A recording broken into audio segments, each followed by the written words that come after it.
Welcome to 3 Count Commentaries. And guess what? I actually did not mind this episode of AEW Dynamite. I didn't mind it legitimately. I'm not being facetious this time. I legitimately enjoyed most of the promos on this show. The matches? Oh, sweet child. No way. But the promos, most of the promos were pretty good. So let's go through the show. First of all, let's talk about there was a cancellation. Pac versus Andrade will not take place at All Out. It will take place on an episode of AEW Dynamite. I'm guessing Pac or Andrade, both of them are international talents, but I'm pretty sure it's Pac has travel restrictions, so he won't be able to make it. This is how you handle when people are not going to be there. You know, I have to give AEW credit for that. They let people know well in advance, a few days in advance, Pac versus Andrade will not take place. So I give them some credit for that. So this show, first match, FTR versus Santana and Ortiz. This match ruled. This match was really good. You know, you had FTR with their tribute to Tully Blanchard. You know, they seem to be, you know, two guys just going in there ready to work. You know, but I did have a question. Is the Pinnacle still a thing? Because I haven't heard a hide or hair about the Pinnacle in forever. Or I haven't heard that much about the Inner Circle either. So I wonder if the Pinnacle is still a thing. I don't know. Anyway, this match was really good. There were some really interesting moves in here too, such as the springboard cannonball outside the ring by Santana and Ortiz. I thought that was pretty cool. Into the barricade. That was pretty sweet. You had the Gory Bomb, which the Gory Bomb is such a weird move, but it's sometimes it's cool to pull off. Sometimes it looks a bit busy, but I liked it. So the finish came with Santana and Ortiz doing their double flip flapjack type of move. Good match. Enjoyed the hell out of it.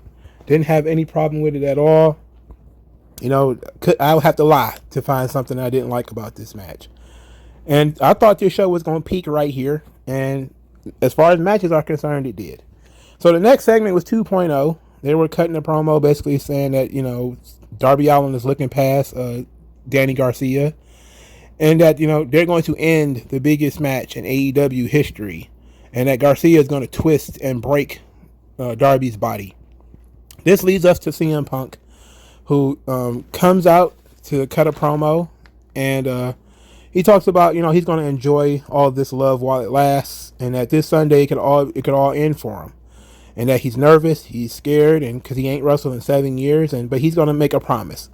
He's promising that every time he laces boots, he's going to give us his all, and then he's attacked by 2.0 and Daniel Garcia, who just absolutely pummel him.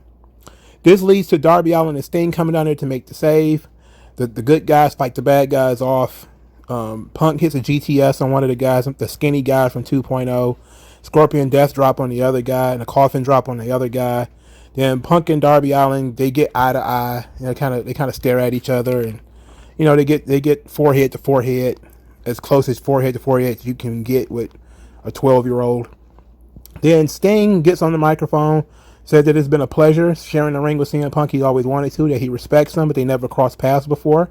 It was always good to see, you know, a GTS happen right in front of him, and that it was good to finally clear some traffic because he doesn't want anybody in the way of their big match at AEW. He said that includes himself, and that Sunday it's going to be Darby Allin versus CM Punk mano a mano, and Sting will not be at ringside. So later in the show, there was a vignette with Darby Allin saying that when, you know, CM Punk said that if he was 15 years old, Darby Allin would be his favorite wrestler. And then Darby Allin says, when I was 15, CM Punk was my favorite wrestler. 7 years ago, you left us. 7 years ago, I started my career. And I'm going to do the impossible and beat CM Punk in Chicago. So they've really been pushing hard for this match. They hit the gas pedal on this match right here. I don't like that the first people to put their hands on CM Punk are underneath job guys. That's the only thing that I do not like. Somebody's going to force CM Punk to sell, and for the first time in 7 years, you choose underneath job guys to beat him up. You know, if anything, he should have fought them off, you know, and he should never have taken a bump for them. I know he's probably in the position where I want to help the young guys. But you have to be a lot more, you have to have the gift of discernment, okay? Sure, you want to get some heat on this match, okay. I'm okay with that. But come on, man.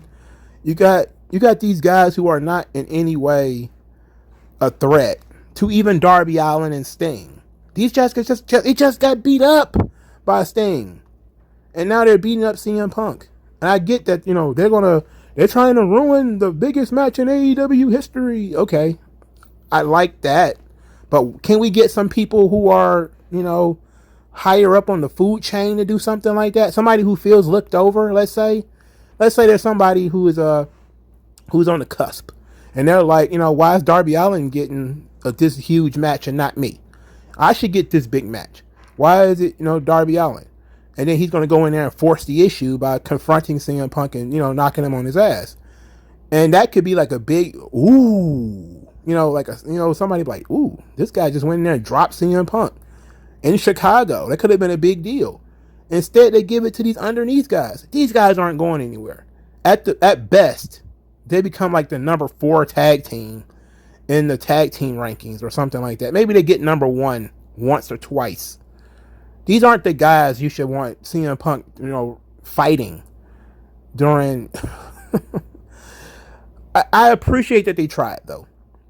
I'm guessing this was probably the best thing that they could come up with. CM Punk and Darby Allin staring at each other like they hate one another is phony because we know that they don't. And there's no heat between them at all. The vignette was strange because, again, you have Darby Allin admitting that he was a fanboy of CM Punk, and when I was 15, CM Punk was my favorite wrestler. Sting was good in his spot, and I like the idea of Sting, saying, I'm glad to be in the ring with you. I respect you. Putting CM Punk over a little bit for people who might be a little wishy-washy on him. And then give him that Sting rub, because Sting is one of the few people that can give CM Punk a rub in that company. And then I love that Sting is saying, I believe in Darby. I don't need to be in Darby's corner. Darby can handle himself. He's a grown man.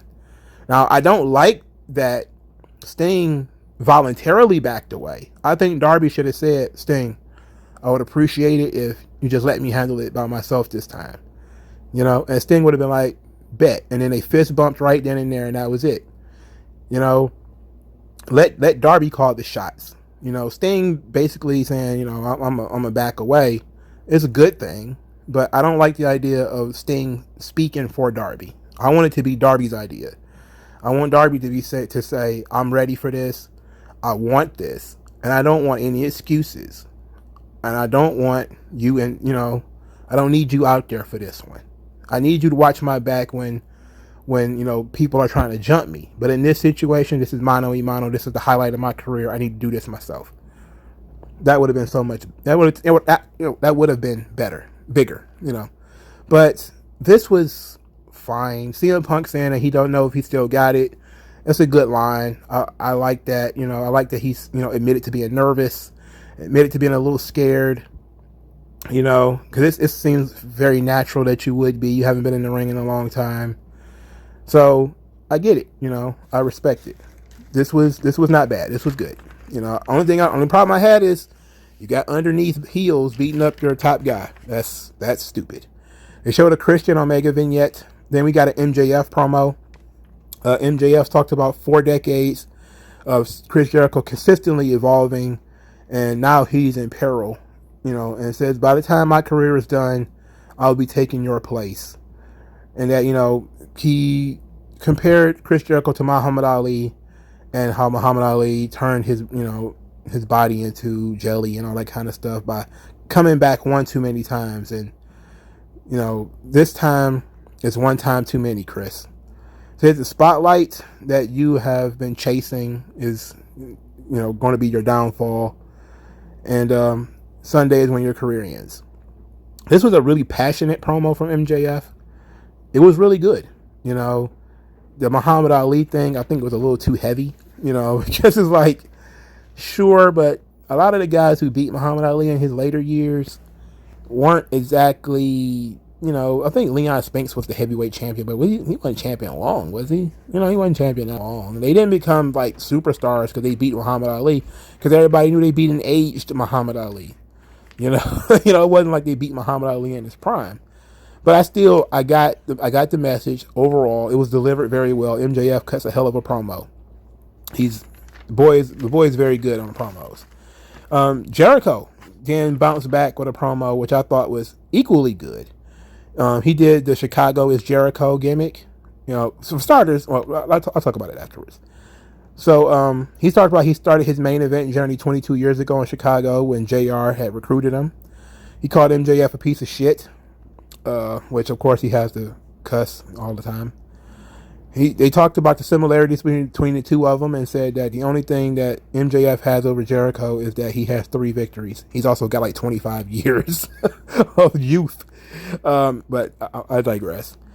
He says that he's never been complacent and that, he's always changed. He's always, taken risks.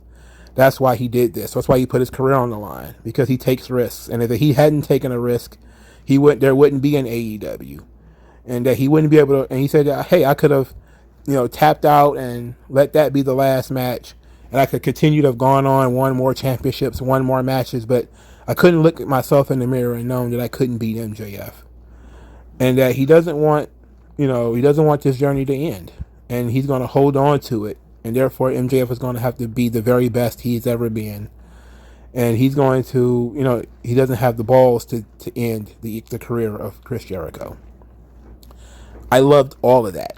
The MJF promo was really good. It was fiery. It was passionate. It played upon the history of the two characters.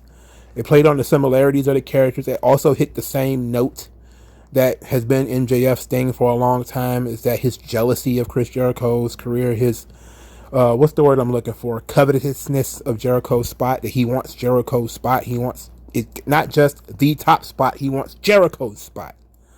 And Jericho is in defense of his position.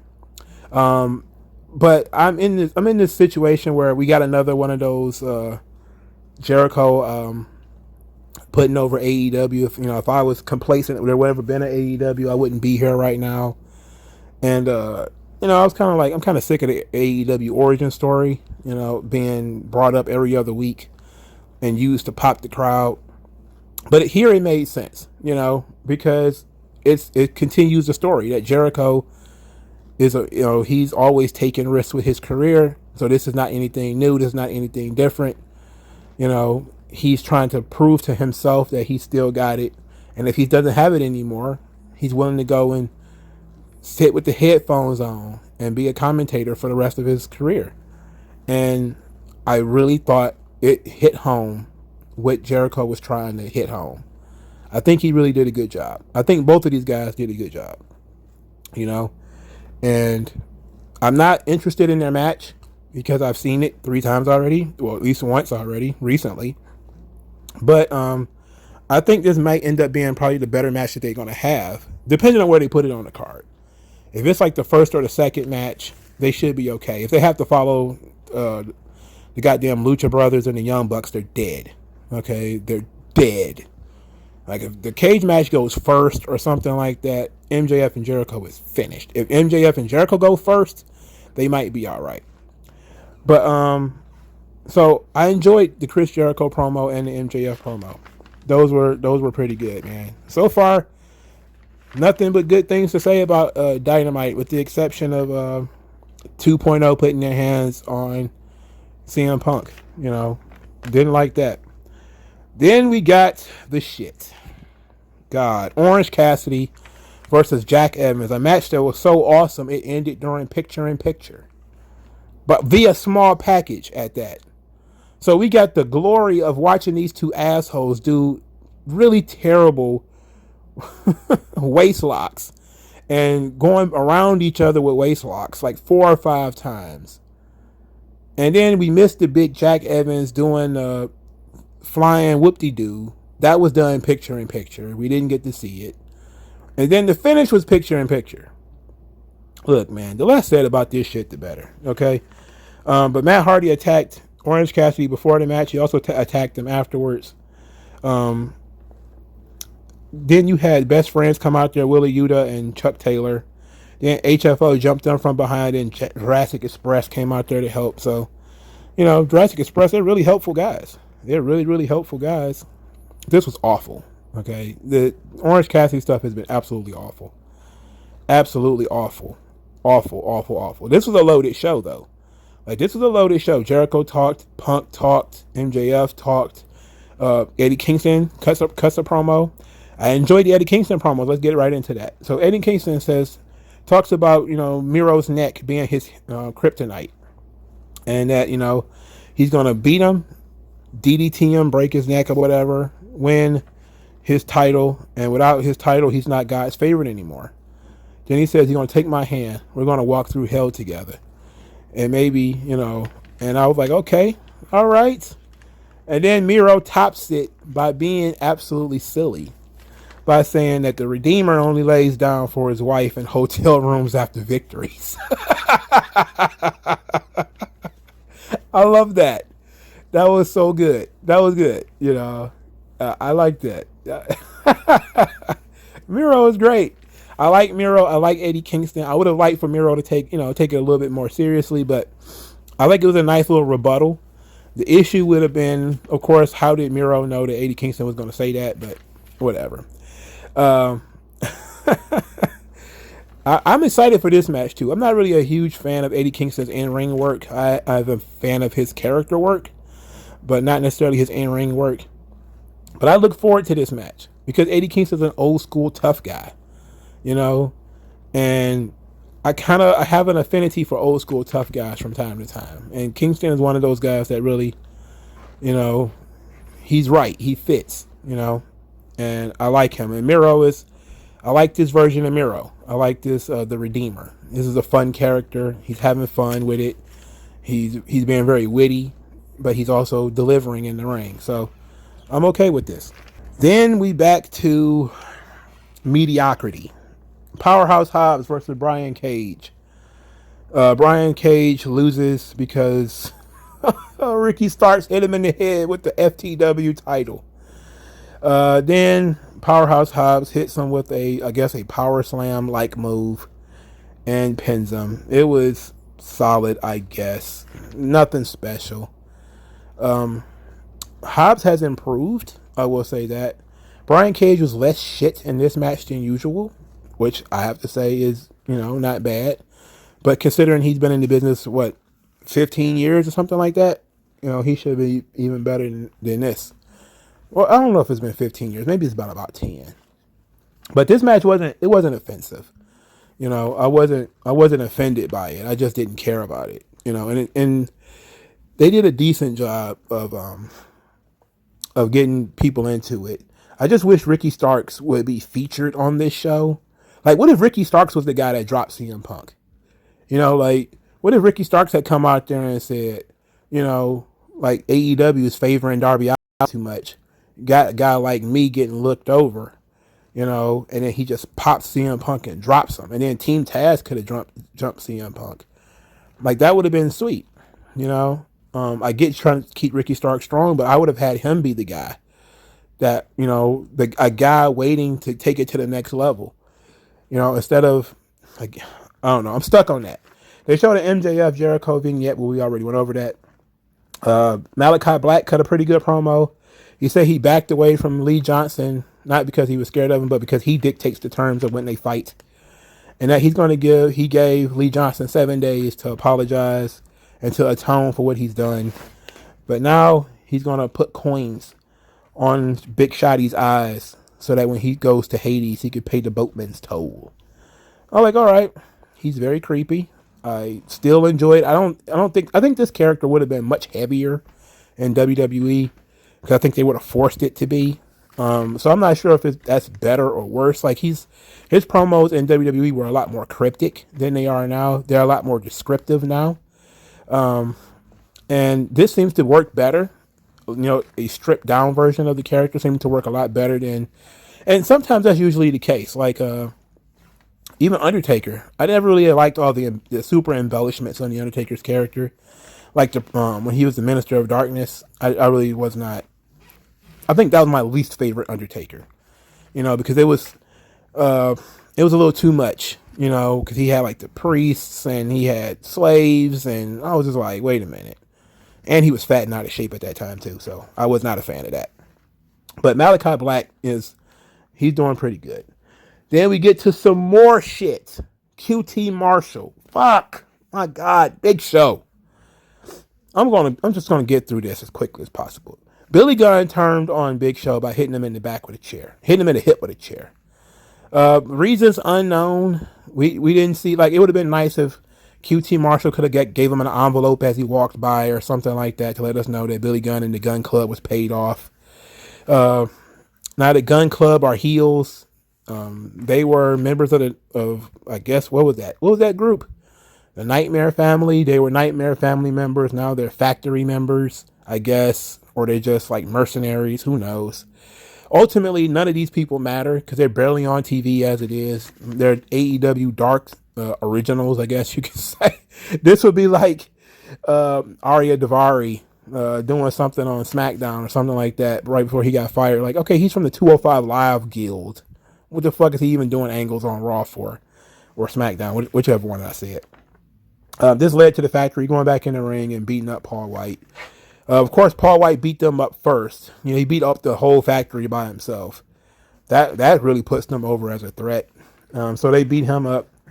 Nobody cares. This sucks. This is going to suck so bad. This is going to suck really bad, man, and everybody knows it. So Britt Baker says that she signed a long-term contract with Tony Khan, and she only wanted one thing, and that was to make a match. And she says that she made this handicap match. I think it's going to be Rebel and Jamie Hayter versus Chris Statlander.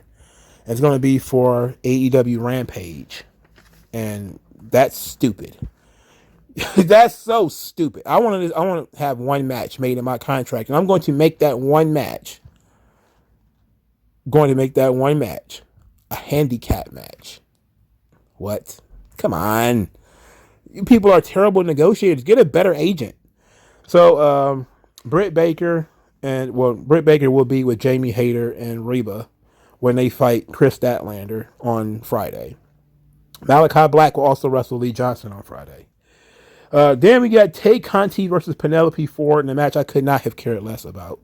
And it didn't look particularly good. This was in Alley was outside, and I was like, man, this show was dragging. Like I said, AEW can do a decent hour worth of content. They had one really good match and a bunch of really good promos.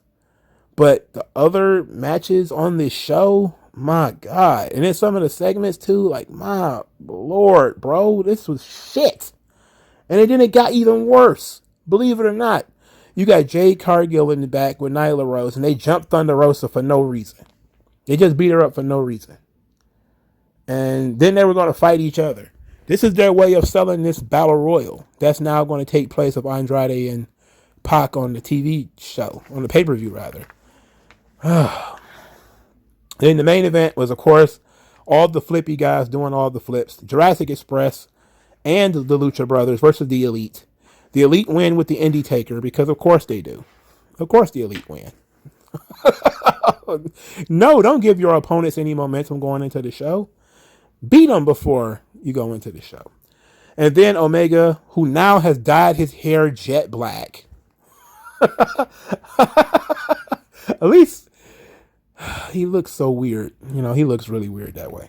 So he comes to the ring, and the Elite jump Jurassic Express, beat him up. Jump the Lucha Brothers, beat them up too. Then Omega just wants the cage descended around the ring. The cage descends around the ring, and they continue to beat him up. Of course, nobody does anything. Nobody comes out to help. Nothing happens because nothing matters. There were some people trying to climb the cage. I think like what was it? Marco Stunt. I think Jungle Boy tried to climb the cage. I couldn't tell who was in the cage. I didn't really care at this point.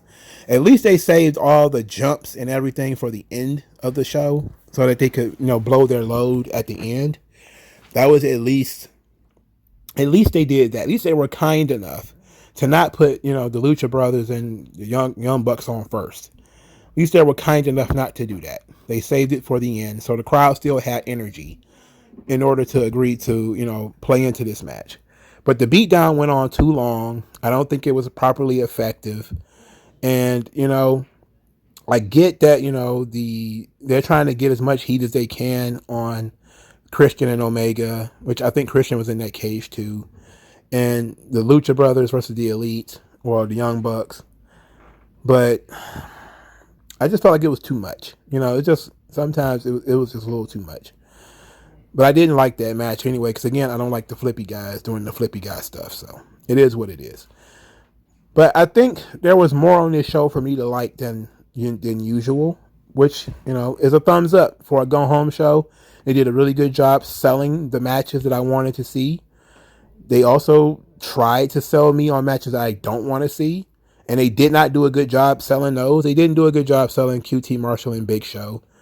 Look, you would need a naked woman with an ass like Toni Storm in order to get me to even pay any attention to QT Marshall and Big Show. All right. That's just the beginning. Okay. You would have to have like somebody like that involved for me to even perk interest in this. I have none. All right. None. Zilch. They tried to give me some interest in this women's battle royal. Again, I have none. I don't care. We know Britt Baker ain't losing anytime soon. So what's more likely to happen? The most likeliest thing to happen is Thunder Rosa is going to win, just so they can go return to the Thunder Rosa Britt Baker feud, because they really have no second act. I mean, who else is there? Riho. Who else? You really don't have anyone else. The AEW women's division is absolutely buried. They're mostly garbage, Oh, I forgot. Anna Jay is back. I forgot about that. Nobody cares. All right. Like this video, share this video, subscribe to the channel, donate to the channel. I'm so glad I didn't have to rip AEW too heavy this week, but there's always Sunday. I'll talk to you, and always Friday too now. I'll talk to you guys later. Skin tone, so why attach yourself and piggyback the wealth you didn't earn or lack yourself? I'm telling you to own up to your own success and failures. It's a reason why they sleep.